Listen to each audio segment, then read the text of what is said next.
สบายดีพี่น้องสบายดีที่ทุกท่านหลังจากที่เขาไปมาแต่ใส่บาตรหยาดน้ำแล้วก็สิมาเฮ็ดเวียกต่อพี่น้องมาก้นถั่วดินขายพอดีมีหมูสั่งถั่วดิน3 สอบกับปั้นให้เจ้าจิ้ว1 สอบให้แม่แก้ว1 สอบเจ้าซี่1 สอบคนละ 1 สอบ 3 สอบหลังจากเขาก้นได้พุละ1 สอบแล้วเขาก็สิฟ้าวเมื่อล้างบ้านตัวพี่น้องน้องดาวออกมาซอยคุณป้ามาติลาเองออกมาซอยร้อนร้อนออกมาซอยทั้งปากทางซึก ล่าง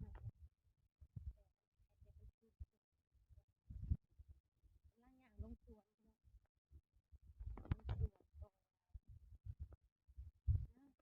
แบบว่าบ่ได้พักได้ผ่อนเลยนะพี่น้องบ่ได้พักได้ผ่อนบ่ได้พักบ่ได้นอนเลยมาขนทุดินต่อบาดนี้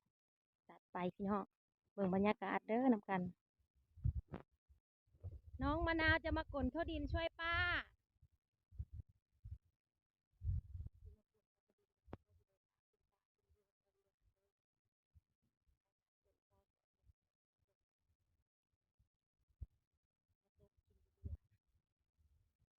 ทุดินใหญ่ทุดินเหลืองว้าย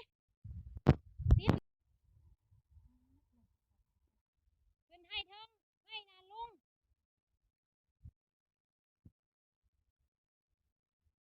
เรียกของเฮาเถอะเขามีไหน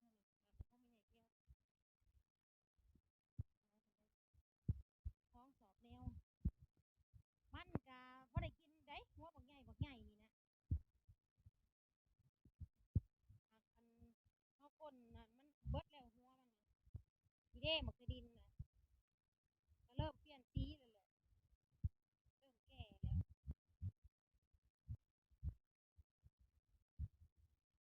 ได้สอบแล้วบ่ป้าไว้แล้วก็เมื่อล่างบ้านเยอะก้อนแล้วก็เมื่อล่างบ้านทีเด้ของเฮาลงร้อนลงให้นี่ของอีแม่แล้วของเฮาก่อนห่วยปีนี้อันแยกกันเถอะคนละลูกกับสองเคยหลาตอนนั้นของเคยหลาสาวหลา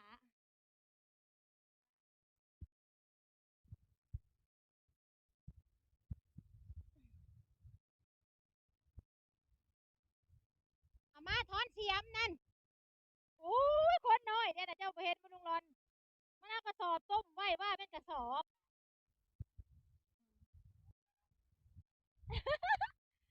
มันลี่แม่เอากระสอบต้มไว้เอาเตรียมมาลุงร้อน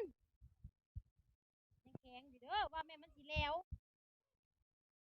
แต่ฝนสิได้ฝนตกแต่อยู่บ้านแสดงว่าพี่น้องลุงร้อนอยู่หน้าฝนบริตกนั่นเจ้าเบิ่งแน่ขี้ดินแหงของข้องตกอยู่บ้านเบิดตัวดินก่อนสั่นน้องดูปะสั่นขี้ดินน้ำสั่นไปนั่นแหละ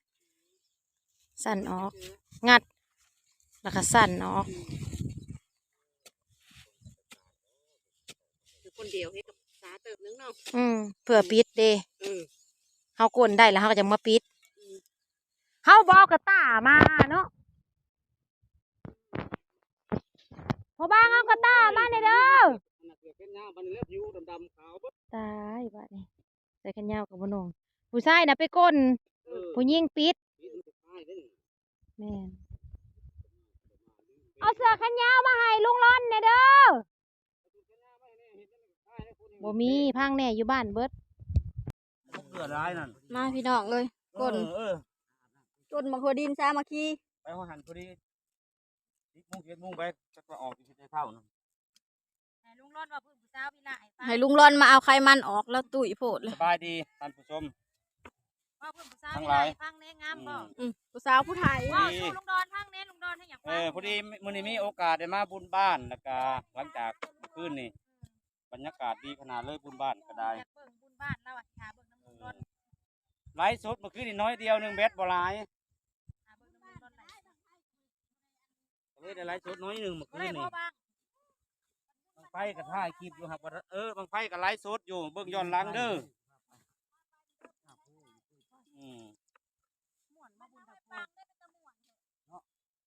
บ่ได้ปลูกหากได้มากลถือว่าดีได้นี่ ไปนะ เอา ไว้ เฮ็ด ปั ผ ง ลงาน ไปเว้ยนะฟังนี่ เมื่อละเล่น เอาไปกินที่บ้านหัวหน้านี่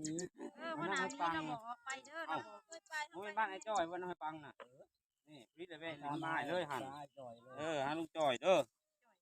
เอาบ้านเราอยู่หั่นเราอยู่แต่หลายจริงๆแหละเราไปเรียนจบมาแล้วก็เมื่ออยู่หั่นคือเก่า บ้านเดือนเดียววันเนาะจัดเต็มเลย บังไฟตะไลเด้อบังไฟหมุนมีเฮ้ยบังไฟกลมๆน่ะบังไฟตะไลน่ะมันสิขึ้นมันสิหมุนคือกระด้งนี่หมุนแล้วมันจะขึ้นไฟ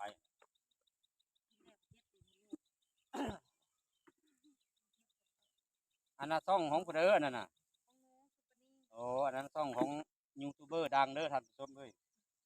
นักร้องฝั่งลาวเอา ต้องน้อยเลย ต้องน้อยสองตัวนี้ยังหมอลำสุปานีหมอลำฝั่งลาวทายสบายดีคือเก่าเด้อพี่น้องมันบรรยากาศก็ดีอยู่นี่แดดกับบ่แดดเนาะพอดีครึ้มๆพอดีเฮ็ดเวียกเฮ็ดงานได้สบายบ่เมื่อยแล้วก็บ่ฮ้อนลูกให้มานไม่ก็ได้ให้ยอดวิวขึ้นหลายๆเนี่ยพี่น้องเอ้ยโดกคุณน่ะหมักทั่วดินหรือว่าบักทั่วลิสงบอกเขาจะเอิ้นภาษาไทยภาษากลางเขาเรียกว่าทั่วลิสงหาเงินเลี้ยงลูกเลี้ยงหลานเนาะเลี้ยงเบ่ทุกคนนี่แหละเลี้ยงน้ำกันนั่นแหละ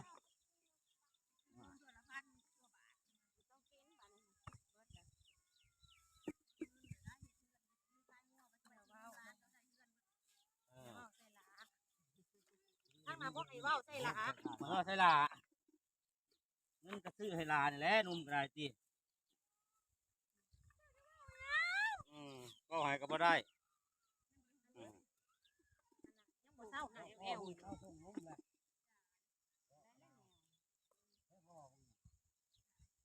หาสาวิละส่วนสาวิละสิ้นไทยมานั่งเพื่อหาปลาอยู่ตะฝั่งโขงอะเนาะโอ้ยเอาเป็นผู้บ่าวเฮิมน่ะบ่แม่นเว้าดอกคันสิไปแว่สาวน้อยมันต้องแปรเขาได้ต้องปีคือง่ายมันต้องเอาใจเขานั่นเขาบ่ได้ใจเขาก็งอน มีเงินซื้อทอมบ่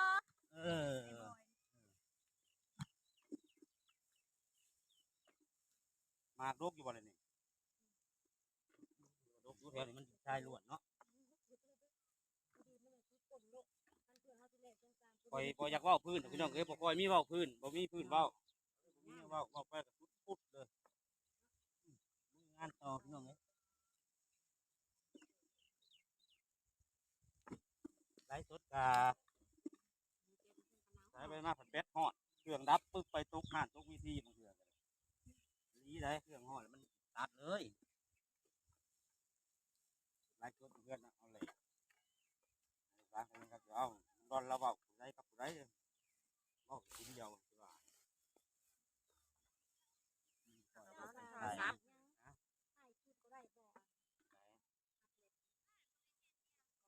คันมีเนี่ยหอยมีหยังก็ได้อยู่ดอกเขาถ่ายเป็นการเดินทางอย่างต่างๆหรือว่าไลฟ์สดกันไปอยู่เป็นหยังตั้งไว้ห้ามไปสัมผัสไปยังบ่ให้ไลฟ์กินขบวน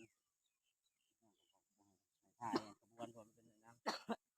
การต้องหามอย่างในสังคมเขาเห็นหนึ่งการเขาหวงหามบอกอย่างนี้นะแต่เขาละเขาไลฟ์ตั้งนานรถเขาได้บนธรรมชาติเห็นเขาเองหน่อยเห็นสิ่งที่นะ กลางหางลมแล้วก็ไปใส่อีก การคันลงเขาไปเมืองน้องเห็นบางคนมักลงในกีดเลี้ยวกีดขันนะ เด็กน้องยิบมึงกลางว่าเนี่ยดับจึงมึงน้อง อยู่ชายแดนก็มีอีกได้หลังบ้านแดนสวรรค์น่ะมุนของก่อนอันนี้ตัวเขาขนไปเขาขนไปเมืองน้องนั่นน่ะไปตั้งแต่ติดกระบวนอันหลุดกลางคันลมน่ะก็ได้ยุดแอบเอาทางให้เขาไปก่อนได้ไปผัดมันก็ห่วยพูดเลยฟังพวกดูเลยคนยาวไปผัดมันมาเป็นเสื้อช่วงก็มันตีเครื่องบินหมดแล้วพัดไปพอกระบวนตัวเนี่ยมันจะมีหล่นน้ำหนาแล้วโอ้ไปเฮายุด เขาตะกอนเขาวิทย์นี่มือหนึงน่ะ มาตามหลังเขาบัดเขาบรีบให้นี่เวลาเป็นชั่วโมงเลิกเสร็จหาโมงเลยอ๋อมันติดขบวนน่ะนะการหันลงไปได้ที่ทันเวลาอยู่เป็นยังทันเวลาเงาอยู่จนถึงมหอดบันตรงอยู่จัง โอ้ติดอยู่ว่าพวกเพื่อน ทิศอาคงปะนะยังมือหอดพ่อใหญ่ยินแต่ต้องเอาคนเอากันพรอยู่คือว่าจบสองแถวเนี่ยปีดเบิ้งได้ปีดไต่แบบได้ทำได้กับเอ๊ะทางนี่เออ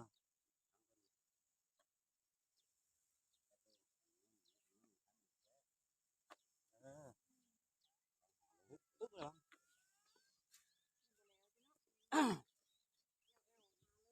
บริษัทมาใหม่ให้เดี๋ยวนี้นะไทยริวมันง่ายมาอัดตะปูเอารถมาเป็นตัวไรรถคันใหญ่ๆตรงเขาถ่ายต้นหนึ่งจะมีรถตั้งหนาเมืองสวรรค์โนคือนี่ละเมืองคนมีเงินเมืองเศรษฐกิจเมืองบ้านนอกบ้านนาใส่กระโปรงนั่นยังวะต่างเก่าหลาย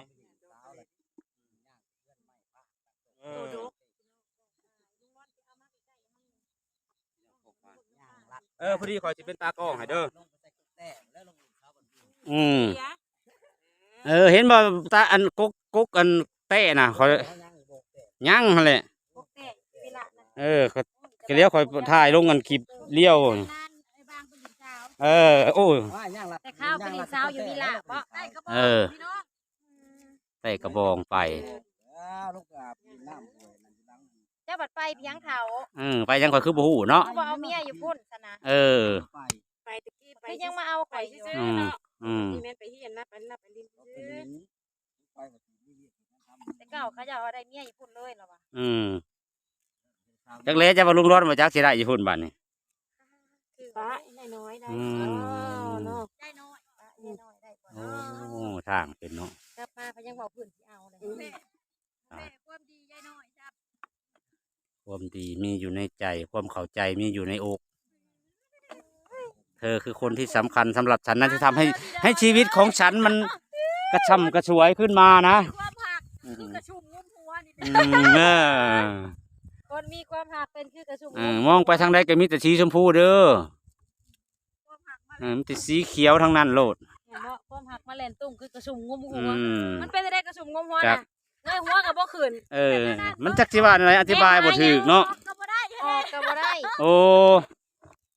มันมีความหมายแบบใดเนี่ยสิ ยักษ์กระเจ้าพาว่าเนาะ เว้าไปตามเพิ่นพาเว้าแหละ FC ท่านผู้ชมไม่เว้าไปสั่นแหละบ่น้องหัวม่วนแนวใดแหละฝากติดตามหน่อยเด้อพี่น้องละครชีวิตสิเป็นจังไดเนาะบั้นท้ายบั้นจบจะเป็นจังไดตอนนี้อันน่ะพอดีมาแต่พุ่นแหละมาแต่วิระบุรีก็มาได้ขวดถั่วดินฮะเดี๋ยวเด้อจักหน่อยไปเรื่อยๆเดี๋ยวสิออกกล้องน้ำเพิ่นก่อนเด้อพี่น้องเอ้ย กล้องเอากลับหน้ากลับหลังบ่ได้ได้ไอ้บอยเราเฮ็ดเฮ้อเราอ่ะกลับหน้ากลับหลังได้อีกบ่เราอ่ะ บ่ได้ ได้ให้แล้วอ่ะเบิ่งเฮ็ดให้เบิ่งออกซะก่อนเขาใหม่แล้วก็ปั๊มมาใหม่ ได้เฮาก็ได้ วิธีของข่อยนะครับข่อยหมุนมาเลยกล้องหน้ากล้องหลังน่ะทำตุ้งฮีโร่ข่อยน่ะ ปรับเอาในมือโดยอัตโนมั ห ติ มุนมาเองเลย อัตโนมือกับหน้ากับหลัง จะออกกล้องนะเพิ่นก็เว้ย บ่คือของน้องฟ้าได้ตัวดีๆไปให้ลูกแม่ก็เอาตัวโล ปิดเนาะพอเฮากวาดเต็มเลยกวาดสุดแถวเลย ๆวัดอีกรอบบ่พอดอกใส่ สิเริ่มจะพูดมาซะ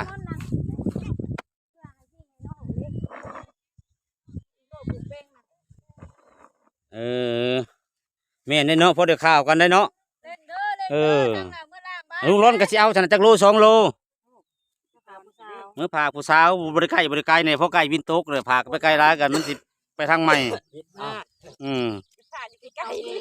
ถ่ายใกล้ๆนี่แหละมีหยังก็อยากให้กินความหักกันลักมาแห้งอุ้ย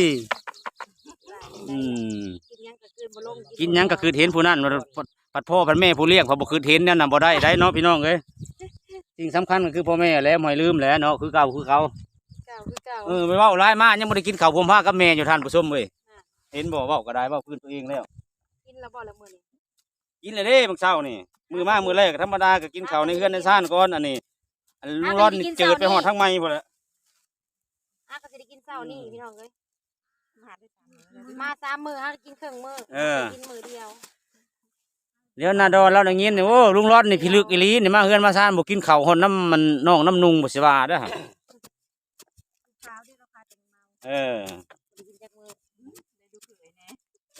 เคยมาแน่เคยแน่เนาะก็เลยว่าเอ้า เคยแล้ว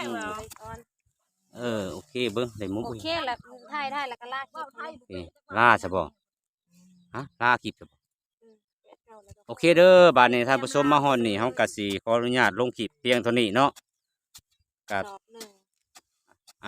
สิขวดได้หลายเติบอยู่ดอกมื้อนี้ประมาณ 2-3 กระสอบพุ่นนี่กิโลนึงเท่าใดก็ 20 บาท กิโลละ20 บาทนะฮะท่านผู้ชม ขายให้ FC ละ40-50 บาทได้ โอ้ถ้า FC ตัวยงเพิ่นให้ละโลเท่าใดก็ได้เพิ่นว่าให้พิเศษเนาะ โอนกันเอง โอเคพี่น้องโอเคบาดนี้มาฮอดนี่ก็สิขอลาคลิปลงอีหลีหรอ บ๊ายบาย พบกันใหม่คลิปหน้าอยู่ดีมีแฮงร่ำรวยโชคมันปีใหม่เราโอเคบ๊ายบาย เด้พ่อใหญ่มาเลย นั่นแหละพ่อใหญ่ได้แนวกินแซ่บมาเลยโอเคเด้อพี่น้องเด้อพบกันใหม่คลิปหน้าเนาะโชคมันร่ำรวยอยู่ดีมีแฮงตลอดฮอดปีใหม่สงกรานต์ปีนี้โอเคทุกคนโชคดีบ๊ายบายกดตัวนี้ป่ะ